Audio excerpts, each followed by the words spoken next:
Yeah, it's just better, is it not better? Look, gotta get excited about that. Just something in space on your phone or on your device. What do you know about it? It's just, just doesn't mean anything to me. I just prefer the actual record itself.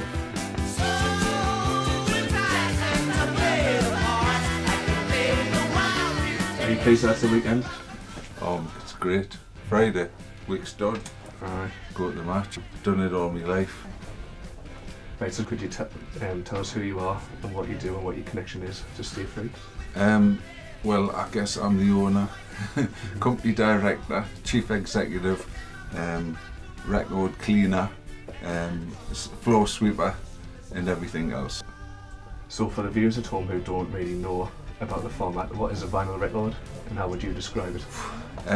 Right, we've got the technical side of it. It's just a piece of PVC with some paper labels stamped on it, but of course a bit more complex than that. A record, wow, it means so much to so many. I guess it can range from what inspires you to what can actually change your life upon hearing it. For me, it's a little bit of moments that changed my life. Pivotal moments were sort of hearing this record for the very first time, which is David Bowie, Ziggy Stardust album as it's known, and it's just sort of a big influence, but so broad brush, you know. I mean, without giving you potted history of music, you know, how many genres of music, how many types of artists, styles, etc, etc. There's so much out there for people to discover.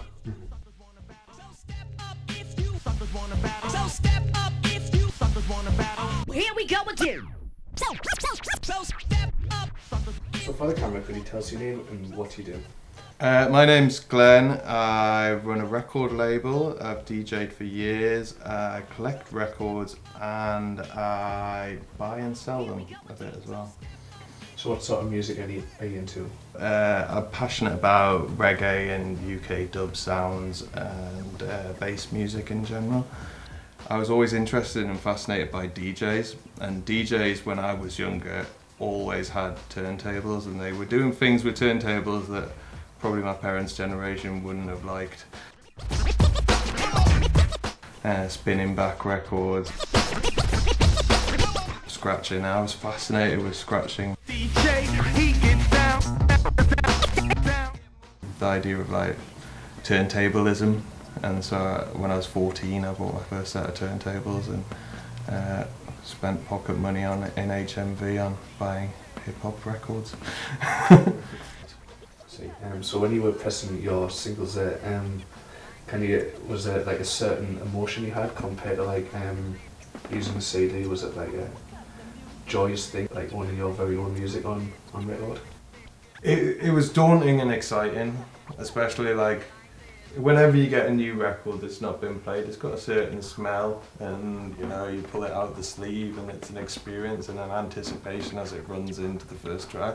You don't get that with a CD.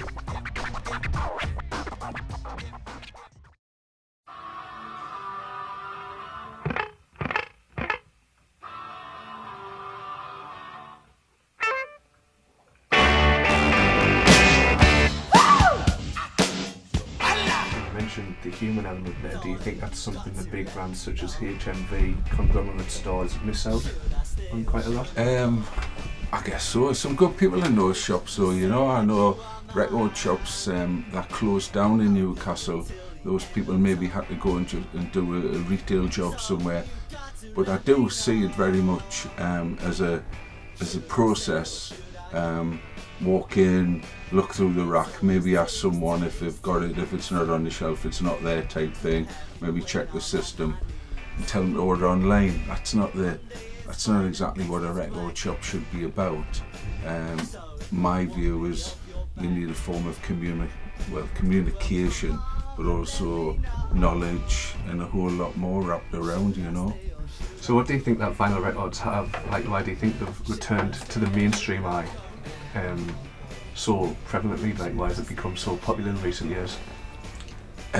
Probably media hype, you know, that's the way people find out what they should like, or fashions, or similar. And I guess as well, you know, it's sort of different recycle of generation, whereby younger people are discovering their parents' records. Do you think there's a sense of nostalgia with kids trying to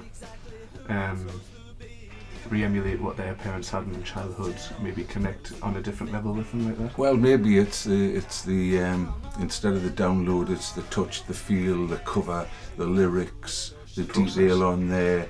It's actually it's owning something as well, rather than just on your phone or your device. And basically, you know, it's a tangible product.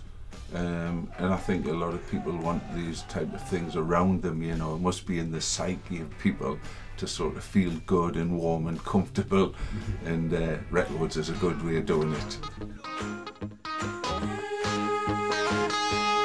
Write it all out like a bird in the sky. Words, write it all out like you were a bird. Fly it all out like an eagle in a sunbeam. Write it all out like you were a bird.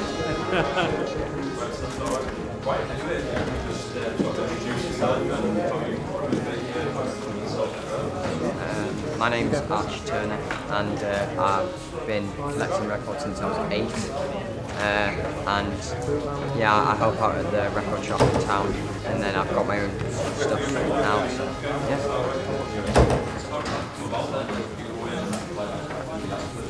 I'm not entirely sure. Well, I just walked past, I was walking down the street one time and I was talking about Queen, and then I went in and I bought 2 albums, and then I kind of kept on coming back, and then, you know, just went from there, started helping out, doing jobs, and yeah. I think it's well, it's definitely the best sound quality on like a format, and I also think that like the best music's on it. Like everything in the charts nowadays kind of sounds pretty much the same. So I like the different mix of things that are in vinyl rather than just like listening to one specific kind of thing. So I think it's important that people explore music in past generations.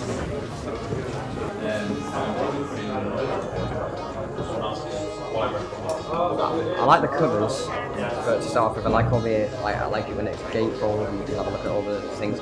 But I think it's just the sound quality; it's just amazing. There's like it's like it when if you get an old one, you put the needle on, it crackles. That's quite nice. So, yeah, it's just it's way better than anything else.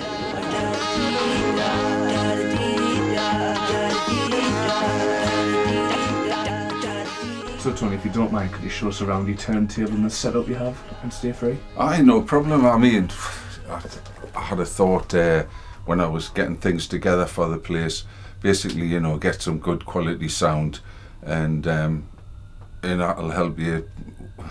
It'll help you sell the record as much as anything, but it'll just give the vibe to the place, you know. You just want to hear some nice tunes in the best format you can.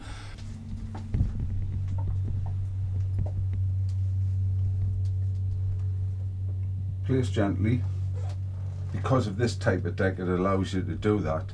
You do have automatic systems on old decks where you just hit the button and it drops down or placed there, and then the tone arm comes along with the cartridge.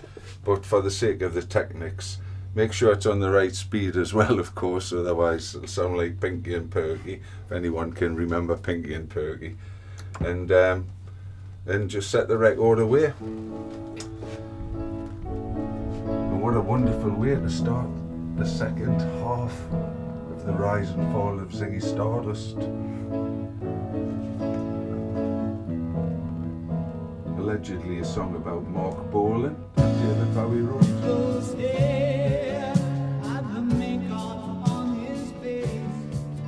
So you previously mentioned that you had a health issue.